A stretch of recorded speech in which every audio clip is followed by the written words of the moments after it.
Hello, Backloggers. Welcome back to the Never Ending Backlog. I'm your host, Zach, and today we are playing Balls of Steel. That's right, I was able to get it to work. It took a ton of configuring, just a lot of stuff. We'll go ahead and go through it during the actual review. This will be a little bit different. As expected, this is a 3D Realms game. Well, actually, let me rephrase this. This is a Wildfire Studios, a Pinball Wizards, which was a division of Apogee, or Apogee, probably butchering that. Sorry. They made some of my favorite games like Wacky Racers and stuff.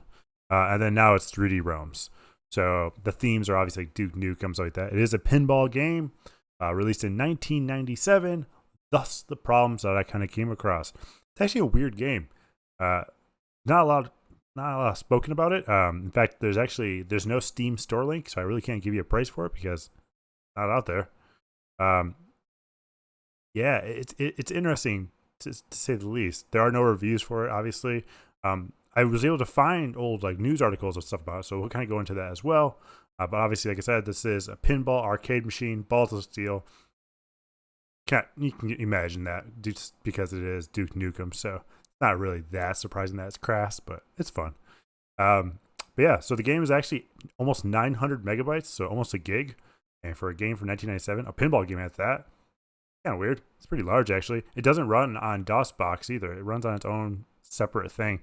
It's actually odd. When you load up the game for the very first time, it'll actually load up the config. Actually, every time, it'll load up a config where basically you choose what tables you want. You mess with your options. And the options are clearly from 1997. Like, even the manual opens up basically a web doc to navigate through all these pages like an old website would be.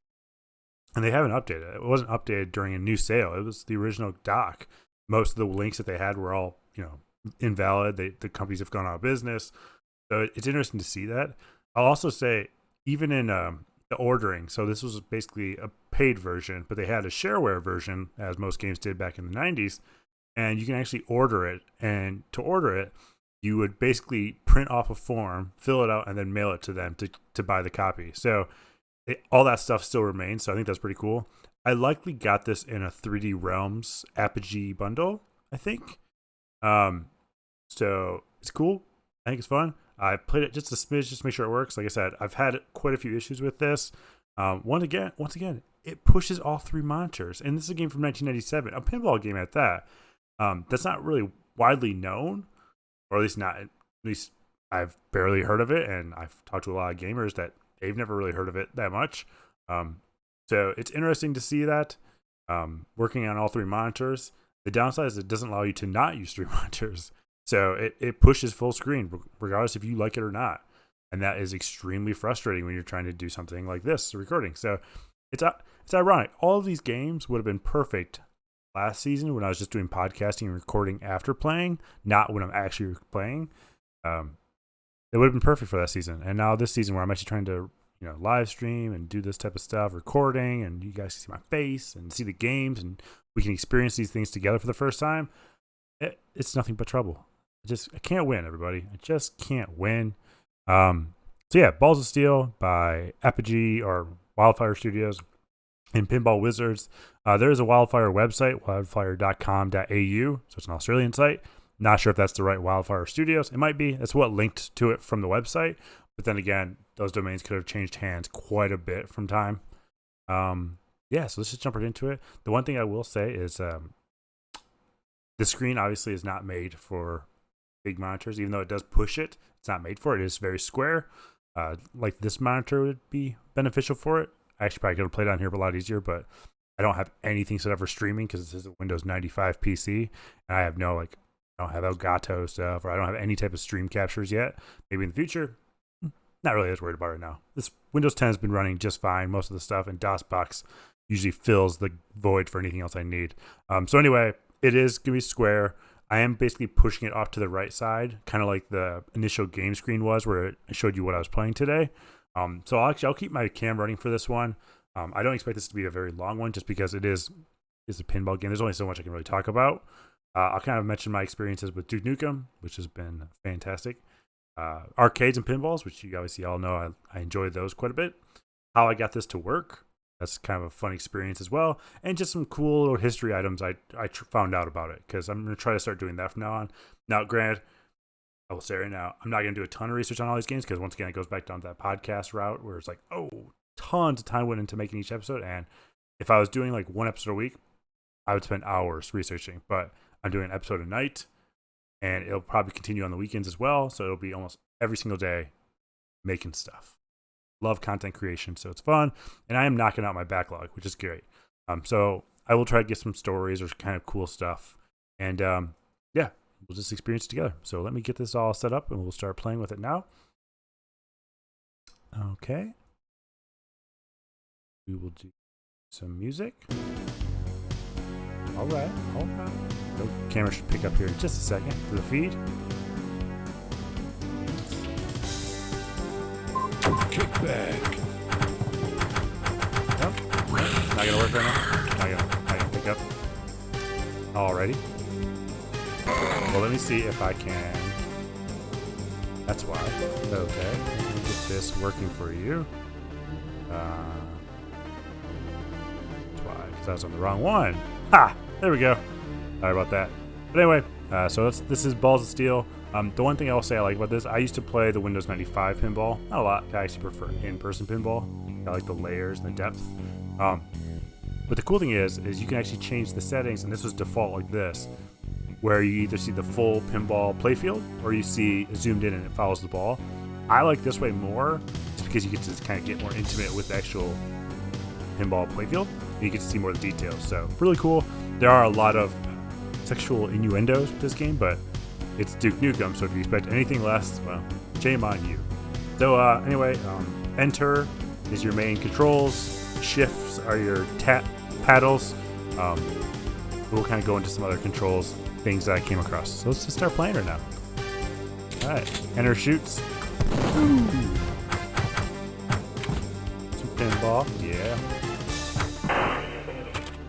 So there's a review from, I think, PC Gamer magazine, or one of those larger ones back in the 90s, where they basically said this is the closest experience you'll have to playing a Bally, which is a famous pinball company, one of the larger ones, experience of playing that on a computer.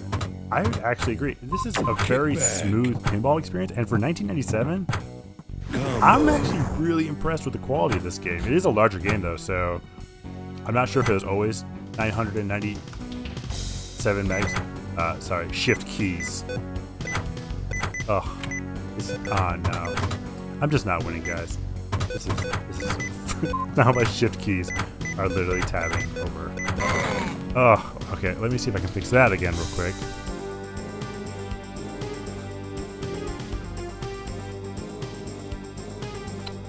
So let me get this. So I'm changing this real quick.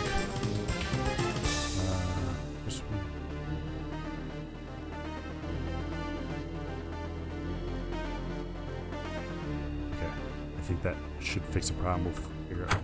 There we go. Okay. So sticky keys are turned off. Do you remember that? When shift keys used to, trigger the sticky key functionality? It's a blast from the past. Not this time. Yeah. So once again, this game has proven to be very technical glitchy. But not because the game's bad. It's because when it came out, the stuff was normal. And how often do you guys get sticky key? Oh my gosh. Sticky keys just popped up again, and I'm trying to figure out why. No.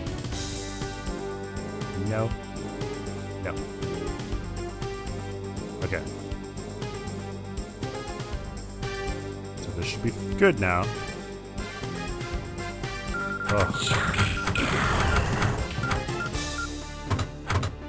Yeah, so anyway, obviously this was more. This has nothing to do with the game. The game actually loaded up just fine, and initially it worked out really well. The one thing, like I said, it does push on all three monitors, which was a really big pain, especially for this type of setup. So I have to say thanks to Christopher Thibault. I think I actually knew a person with the last name Thibault. Or Tybault. Damn it. English, sorry guys. But anyway, on romwares.com, they actually created a loader for this game that was able to just drag and drop it right into the Steam library app for the game, and it allowed it to run in a windowed mode. So works really well. Literally drag and drop, and you're good to go. I was really really happy with that. So if you have this game, Balls of Steel, on Steam, and you're tired of it pushing to all 3 monitors, you can get that from romwares.com, ROMWAREZ.com, and Christopher Thibault is the creator of it. So it works really well, seamless. It reminds me of the good old days where you actually used to use like no CD launchers and stuff like that on your games, so that way you don't have to worry about scuffing them up or swapping them out. Now I have time to play with myself. On there. So that's how I'm able to run a window mode. I will say though, when I ran Not so fast. When I ran this in the windowed mode though, it did change the controls. Originally I can control the left and right paddle with the actual mouse, left and right mouse button, which was actually a really nice experience.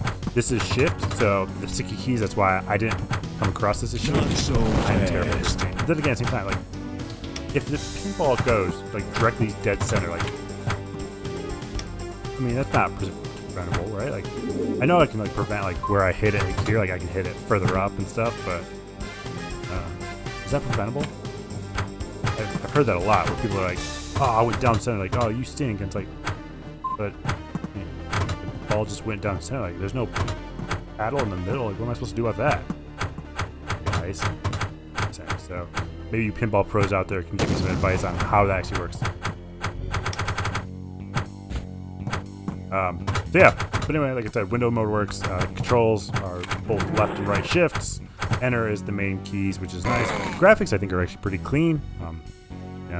I think anything 3D Realms, and all their little development companies, just created wonderful works of arts.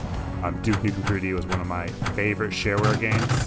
I used to play it countless times, not just because there were scantily clad characters. Not this I time. was a teenage boy, so forgive me for that. But also because it was fun, it was different than Doom. It had secret areas you can go to more so. I know Doom has secret areas too, but I don't know, something about Duke Nukem was just fun. And it felt more free roaming. It was a cool game. So I used to play the shareware. No way, Jose. Oh, so bad.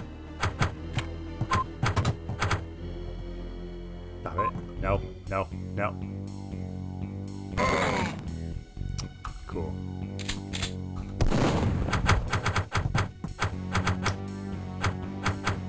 Not this time. I do like the controls. I do like the audio because it sounds like I'm playing a level from Duke Nukem 3D. It probably is a level that's actually in the Duke Nukem 3D game. I also like the talking, especially since Duke Nukem is hilarious. Little 8-bit Damn it. 3D graphics like that are funny. Inappropriate, so I'm sorry about that. Overall, I think it's fun. I think it's a cool game. Like I said, Duke Nukem 3D was one of the first shareware games I've ever played in my life. My parents actually knew what it was about, and I don't think I'm going to ever tell them. But it was a good time. And I'll say, it obviously is a pinball / arcade machine, so I like that as well. You guys know my love for Crazy Taxi, Tron, all those good classics. So, it's a fun game. I know you can't buy it anymore. I'm sure you can find sharewares out there. I'm sure it's on some retro archives out there, like probably. There's the Internet Archive out there probably has it on there. Because like I said, this was available in shareware form. So yeah, I think it's pretty cool. It's funny too, in the manual for this game when you're playing it, but in the actual menu for this game, you can actually see the cheat codes. Like they have a cheat code section for you to actually Not so fast. cheats, which I think is pretty cool. So remember those days of cheat codes? It's a good time, yeah. 90s, we used to have cheat codes. And according to Wikipedia, it was a finalist for Classic Game of the Year in 1998 by Computer Game Strategy Plus, but unfortunately it lost to Centipede. So, neat little fact there. Centipede beat it out. Sticky keys are back on again. Back. Or trying to kick on, I should say.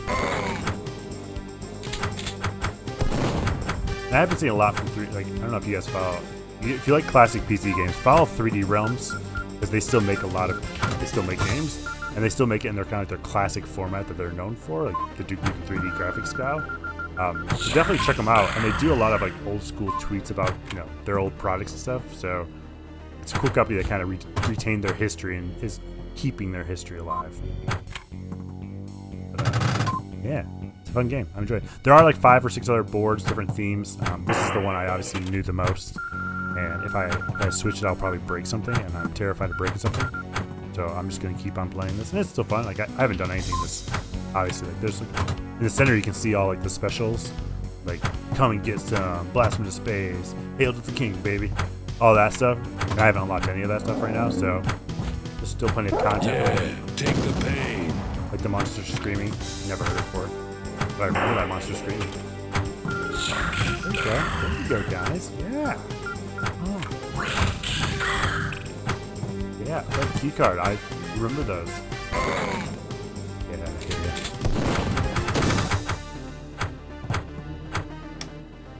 So what else do you guys want to see? I am probably gonna play. What was he gonna play? The Bard's Tale. I said I was gonna go to the C game, but I really do want to play it. It is an action RPG. I really like those type of games, obviously. So I'm gonna play that probably tomorrow because this is meant to be fun as well, and I've been interested in it. I never played it for the original Xbox. I always wanted to, but never got the chance to. So I'm going to play it. It's gonna be a blast. Actually, I think I have the big box physical copy or the mid box physical copy behind me on one of my shelves too. So it'd be cool to actually play it. And yeah, other than that, that's pretty much it. Have you guys? I'm not sure if you guys watch other YouTube channels. I hope you do. But there's one where he does video game research about old like peripherals and games. So he's done one on all these different ones. But today, it was a few days ago. Today, it was the Work Boy, and basically You're the disease, and I'm the cure. That's so cool. Yeah, get him. Anyway, but the Work Boy was basically a PDA peripheral that never ended up taking off. What a mess. And the PDA peripheral basically was like a little keyboard mouse, or a keyboard that goes onto your original Game Boy, and it's meant for adults to buy it, and use it for work. And it had like a phone, and come on, yes.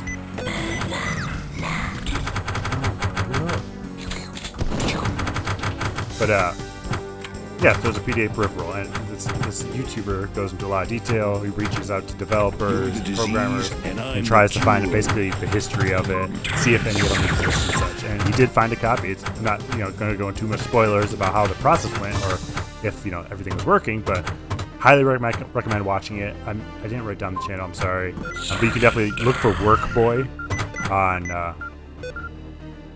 YouTube, and you'll find it. It's pretty cool YouTube thing. It's about 30 minutes. Nice little documentary, especially if you're into classic consoles and video games. So definitely recommend. I watched it this morning or this afternoon. It was really good. Come on.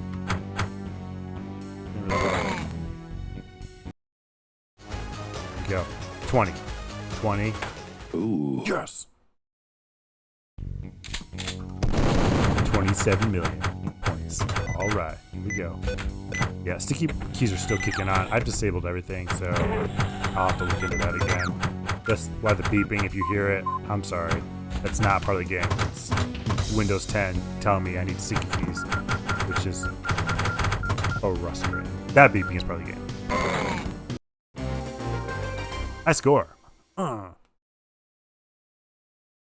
yeah, I will enter my key. Zach. Not Zach. What? Sticky keys. Duke's on the ball. Alright, so we'll exit out this game. We'll go back to normal face mode to say goodbyes. Alright, so anyway, that was Balls of Steel by basically 3D Realms. Released in 1997. Can't really buy it anymore. It's not, unfortunately, the Apogee and 3D Realms bundle is no longer available. I think it's the 3D Realms Anthology is what it was originally called. I'm not even sure where I originally bought that, but unfortunately it's not available. So, you have to go hunting on the interwebs and find it. I have no doubt it is a shareware that you can find it, though. So keep your eyes open. If you really like pinballs, I would say it's probably one of the better quality pinballs. I have the pinball on the Windows 95 machine. It's not half as good as the Duke Nukem. And it's not just because Duke Nukem. Like I said, I was looking at the tables. We have a Dark Side. Look at these real quick. A Dark Side, Barbarian, Mutation, Firestorm. It's a firefighting one. I should have played that. Neat fact, I was a firefighter for quite a few years in the past. Yeah. So a lot of cool stuff. They have different modes. So novice, regular, arcade, and tournament. But yeah, they have an ordering button. Let me see if I can get this to work. I'm gonna try to get this to work. Awesome. Let's see this little piece of history. Go to game recording. Hey, you can see it right there. Awesome. So yeah, it says thank you for buying Balls of Steel. For the latest news, cheats, and patches, if any, please visit. So the pinballwizards.com is no longer available, and the wildfire.com.au is available, but like I said, I don't know if it's the same company. It is a game developer, so I would probably assume that it is. If you get this game for a coworker, blah, blah, blah, you have an illegal copy, blah, blah, blah, we highly recommend that you do the right thing and purchase the game legally from your local software store or by consulting the ordering information on page 3 of this menu. Once again, so you can, print the order form, which is amazing because let me see if I can get this to load now. Really trying a lot of stuff here, guys. Really trying to make sure that you can see this little piece of history because I think it's pretty amazing.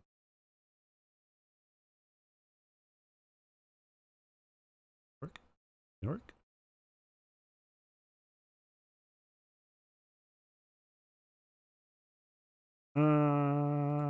Yes, there it is. There you go. So you can see the Balls of Steel mail order form and fax order sheet. And it talks about the fax number. Yeah, so you can see it's apogee1.com. Please rush me the full version of Balls of Steel. Price $24.95.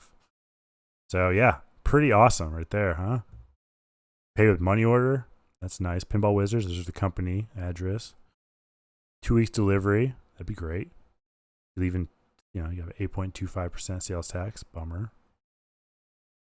Other than that, not too much different, but I mean, it is interesting to actually think that you'd actually would print off a mail order form and either fax it or mail it. I think that's awesome. And that's a cool piece of history. So I'm glad that, even during this anthology, which obviously came out just a couple years ago because it's on Steam, it's cool that they still included all the original stuff with it. It's like opening up a big box PC game for the first time and unveiling it, and you're like, oh my gosh, look at all this cool stuff in it. I mean, that's why I have over here, just tons of big box stuff, especially like, if you're big into big box PC games, buy Blizzard games. Blizzard always chocks it full of stuff. So I have, Diablos and Diablo 2s and StarCrafts and Warcrafts, all of those. They either have like memo pads or pens or other swag items. So it's really cool that they did that type of stuff. And I'm glad 3D Realms did it digitally as well. They kept that part of it alive. So overall, I think it's really cool. I think they did a good job, and I think it was fun. I would absolutely recommend this. I would give it a high review if I could, but I can't. It's a bummer. I really want to. So yeah, that was my review of Balls of Steel. We're on episode 4 now. So tomorrow we're going to do a Bard's Tale, which I'm excited about. I haven't really get to play more RPGs lately, especially for the PC. This one should be a little bit easier to run. Knock on wood. There. Yeah, on going through. We're 40 games down already, so that's awesome. And thanks for joining me. If you have any recommendations or games that you want to see, please let me know. Like I said, check out the Workboy uncovering video on YouTube. I highly recommend it. It's a really interesting documentary. It's such a cool piece of technology. It's also cool how much work the actual YouTuber goes into detail about it to actually try to find developers and creators of this stuff from a game console 20, 30 years ago. That's awesome that he's trying to reach out and get a hold of these people. So it's also cool that, the ones that he does get a hold of, they actually talk to him. So really cool stuff. Highly recommend it. I will link to it in the video description of this one. So that way you guys can find it, just like I did with Anna Managuchi and previous ones. So thank you for joining me, Backloggers. We will get through our backlogs together, and I will see you tomorrow.